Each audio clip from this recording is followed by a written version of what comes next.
Bonjour à tous et à toutes, bienvenue sur une nouvelle vidéo de WIS Affiliate. Les gars, aujourd'hui on fait une vidéo très spécifique par rapport au contenu de la séance du jour dans laquelle on va vous demander un travail assez technique qui consiste à mener conjointement deux progressions. Alors ça, c'est un challenge qui est parfois dur à relever, mais il faut comprendre que le fait de travailler parfois simultanément deux progressions, c'est véritablement quelque chose qui peut vous aider à la fois à gagner du temps, à garder un cours qui est dynamique et également à apporter de la cohérence dans ce que vous allez travailler avec vos athlètes. Donc aujourd'hui, les deux mouvements qu'on va travailler conjointement vont être le dumbbell snatch et le keeping pull-up.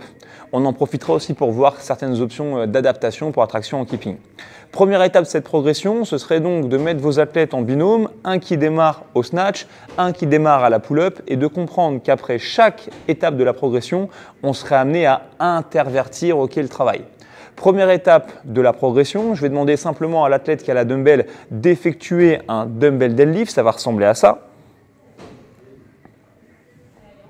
De là, vous l'avez compris, c'est simple, quand il est en position basse en tant qu'entraîneur, je vais pouvoir contrôler la position du dos. Même si l'objet est plus bas, c'est plus dur de maintenir une position complètement neutre, mais néanmoins, c'est quand même ce que je vais regarder. Et puis lorsqu'il est en position debout, je veux qu'il prenne le réflexe de pousser fort avec les jambes et talons dans le sol et d'apprendre à serrer les fesses. Dans le même temps, l'athlète qui est sous la barre de traction, lui, aura juste à effectuer des keep swing où je vais vérifier sa capacité à se mettre en arch, en hollow et à créer un mouvement horizontal qu'il contrôle.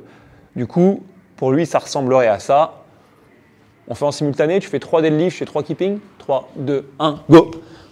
1, 2, 3, et je tiens. Il peut changer de main. Je refais une deuxième série de 3 keep swing et ensuite on intervertit. Deuxième étape de la progression, ça va consister maintenant à travailler pour la personne qui est au dumbbell, simplement un deadlift suivi d'un tirage haut. Ça va ressembler à ça. Yes!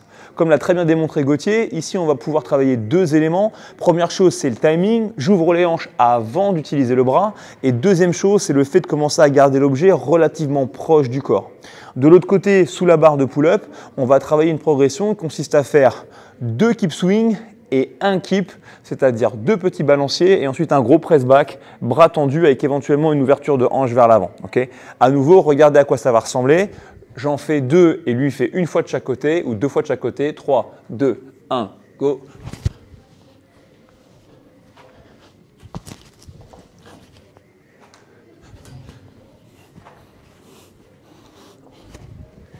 Bam. À nouveau, on switch. Troisième étape de la progression, cette fois-ci, on va travailler sur un dumbbell snatch effectué à l'unité. L'idée, cette fois-ci, ça va être de vérifier à nouveau le timing et la position haute. Chez Gauthier, ça va ressembler à ça. Ici, je veux vérifier que le poids il est directement au-dessus de son corps, qu'il a bien le bras qui est très collé à l'oreille et les coudes complètement actifs. Si vous le voyez ici de profil, vous pouvez aussi vérifier qu'il est capable de bien serrer ses abdos pour ne pas perdre la position de la colonne vertébrale. De l'autre côté, les athlètes vont essayer de faire 2 keep swing et une traction en keeping, ce qui ressemblera à ceci.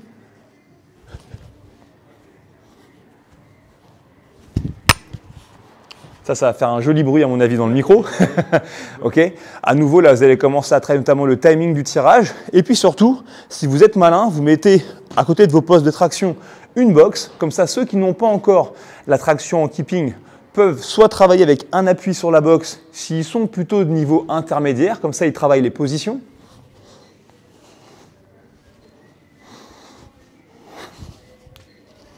Et puis si vous êtes face à quelqu'un de très débutant, les 2 pieds sur la box, on se rappelle du réglage, lorsque je suis debout, j'ai le menton qui est au-dessus de la barre. À partir de là, bien sûr, on switch. Et la dernière étape de la progression, c'est de travailler les pull-ups enchaînés. Je ne vous ferai pas l'insulte de vous montrer à quoi ça ressemble, mais dites-vous simplement que le premier athlète, s'il est débutant, pourrait tenter de faire, disons, 6 répétitions en faisant une transition vers le sol directement. Tu peux montrer à quoi ça ressemble? Ouais, depuis le sol.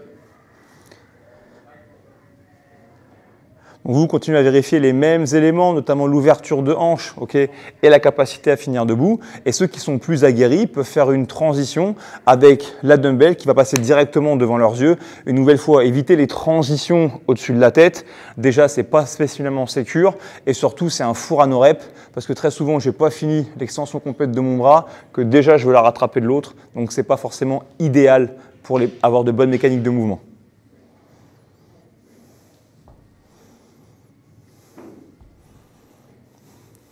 Voilà, cool. Maintenant, au niveau de cet enseignement, gardez-le simple et dynamique. Okay, pour le coup, vos athlètes vont travailler un petit peu en ce qu'on appelle en autocratique, c'est-à-dire que ce n'est pas vous qui allez nécessairement compter l'intégralité des reps, mais si vous êtes précis sur ce que vous voulez regarder à chaque étape de la progression et que vous êtes capable de changer rapidement les rôles, ça devrait vous permettre de garder votre enseignement très court, très dynamique et en même temps efficace en termes de correction si vous savez où regarder, quand regarder et quoi regarder.